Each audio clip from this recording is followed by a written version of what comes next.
खड़ी हूँ और जो माननीय ने बजट पेश किया है, मुझे बड़ा अफसोस होता है कि उस बजट में बिल्कुल कॉन्ट्राडिक्ट कर रहा है वो, क्योंकि जो वादे इलेक्शन मैनिफेस्टो में किए थे, एक भी वादा नहीं निभाया गया।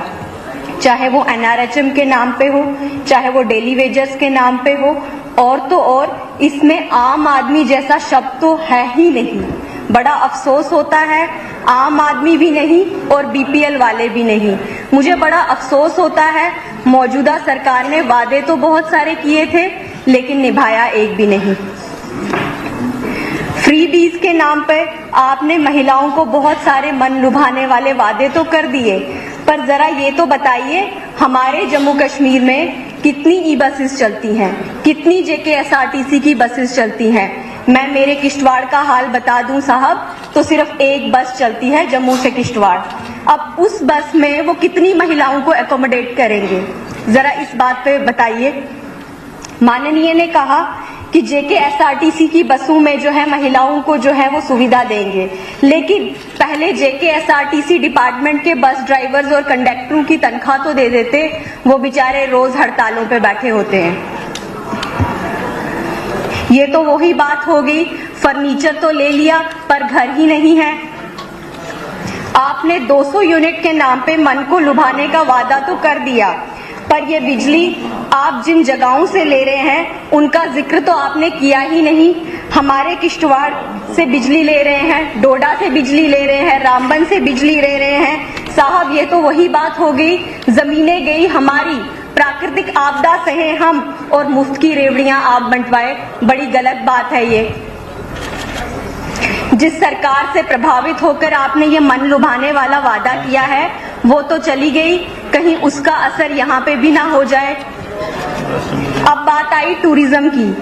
CM साहब ने कश्मीर को तो बहुत कुछ दे दिया, हमारे किश्तवाड़ में पिलग्रिमेज टूरिज्म को बढ़ावा देने के लिए बहुत सी जगहें हैं। किश्तवाड़ में मचेल माता है, सरथल माता है, खुद माता है, और तो और वहाँ पे 2 दरगाहें हैं जो शाह असरारुद्दीन और शाह फरीदुद्दीन बगदादी के नाम से जानी जाती हैं। क्या उनका पिलग्रिमेज टूरिज्म बढ़ाने के लिए कोई हक नहीं था?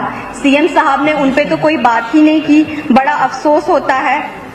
आपने बजट भाषण में कहा कि जम्मू कश्मीर में प्रमुख फिल्म निर्माण स्थल के रूप में उभर रहा है, जबकि इस क्षेत्र में जम्मू कश्मीर पहले से उभरा हुआ था।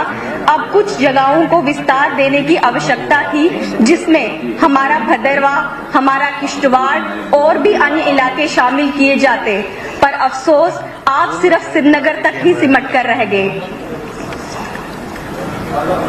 हमारे पहाड़ी इलाके के इंटीरियर में पब्लिक ट्रांसपोर्ट को इम्प्रूव करने की काफी जरूरत है।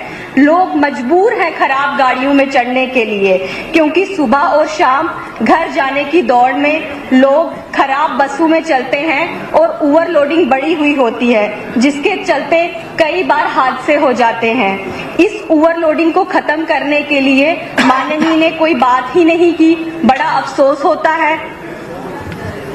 आप पढ़े लिखे हैं और CM साहब भी पढ़े लिखे हैं, पर आपकी वजह से, आपकी विजनरी लीडरशिप की वजह से हमारे क्षेत्र में एजुकेशन को बढ़ावा देने के लिए कोई बात ही नहीं की गई। किश्तवाड़ में बहुत से इलाके ऐसे हैं जहां अभी भी हाई सेकेंडरी स्कूल्स नहीं हैं, जहां अभी भी ITIs नहीं हैं, जहां अभी भी कॉलेजेस नहीं हैं। किश्तवाड़ में देखा जाए तो कुंतवाड़ा में अभी तक हाई सेकेंडरी नहीं है, पलमाड़ में हाई सेकेंडरी नहीं है, ताबूत में हाई सेकेंडरी नहीं है, और भी बहुत से इलाके हैं जैसे कि दक्षिण, वहां पे कॉलेज दिया जा सकता था, वहां पे ITI दिया जा सकता था, पर आपकी सरकार ने इस बारे में कोई बात ही नहीं की। सबको जीवन में गरिमापूर्ण अवसर नहीं मिलते, लेकिन CM साहब को तो सिर्फ इस बात का अफसोस है कि उनका प्रोटोकॉल डाउन हो गया, और इस बारे में उन्होंने काफी बार चर्चा भी की, लेकिन उन्होंने कभी ये नहीं कहा कि हमारे जम्मू कश्मीर में बहुत से लोग ऐसे हैं जिनको पढ़ाई तक करने का मौका नहीं मिलता, क्योंकि हमारे यहाँ पे हाई सेकेंडरीज नहीं, कॉलेजेस नहीं, ITIs नहीं, लेकिन इस बात पे उन्होंने कोई जोर ही नहीं दिया। बड़ा अफसोस होता है। अब आप डिस्ट्रिक्ट हॉस्पिटल में CT स्कैन की मशीनें तो दे रहे हैं, लेकिन उसको ऑपरेट करने के लिए सफिशिएंट स्टाफ भी दे दें, क्योंकि पहले की भी मशीनों को जंग लग चुका है, कहीं इस बार भी यही हाल ना हो जाए। माननीय सीएम साहब से मैंने कहा था कि हमारे किश्तवाड़ से बहुत सारे इलाके हैं जहां एंटी-पीएचसीज की डिमांड की गई थी, लेकिन उस बारे में भी हमें कोई जिक्र नहीं हुआ। मेरी इस बात पर किसी को भी कोई राजनीति नहीं करनी चाहिए। एलजी साहब की सरकार पे आप सब लोगों ने बहुत से लांछन लगाए, सत्ता पक्ष हो या विपक्ष हो, सबने कहा मेरे भारत से, मेरे जम्मू कश्मीर से हमने बहुत से बलिदान दिए, लेकिन मौजूदा सरकार ने उन बलिदानों पे कोई चर्चा ही नहीं की। लेकिन माननीय एलजी एडमिनिस्ट्रेशन ने उनके नाम पे रेलवे स्टेशन रखे, उनके नाम पे स्कूल कॉलेजेस रखे, लेकिन अफसोस एलजी साहब की बुराई तो सब कर देते हैं, लेकिन उनकी अच्छाइयों का जिक्र किसी ने भी नहीं किया।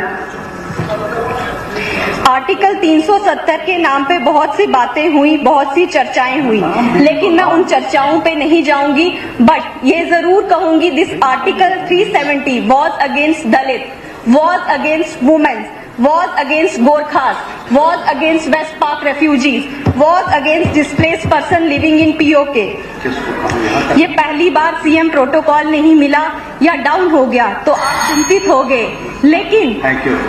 लेकिन उन लोगों का क्या जो पिछले 70 साल से मजबूर थे सफाई कर्मचारी बनने के लिए? आपने उनके साथ कोई इंसाफ नहीं किया, लेकिन माननीय मोदी सरकार ने उनके साथ इंसाफ करके उनको सपने देखने का हक दिया है। ये उनके साथ और उनके विश्वास की जीत है कि 370 हटा और हमारे सफाई कर्मचारी दलित भाई बहनों को इंसाफ मिला। धन्यवाद।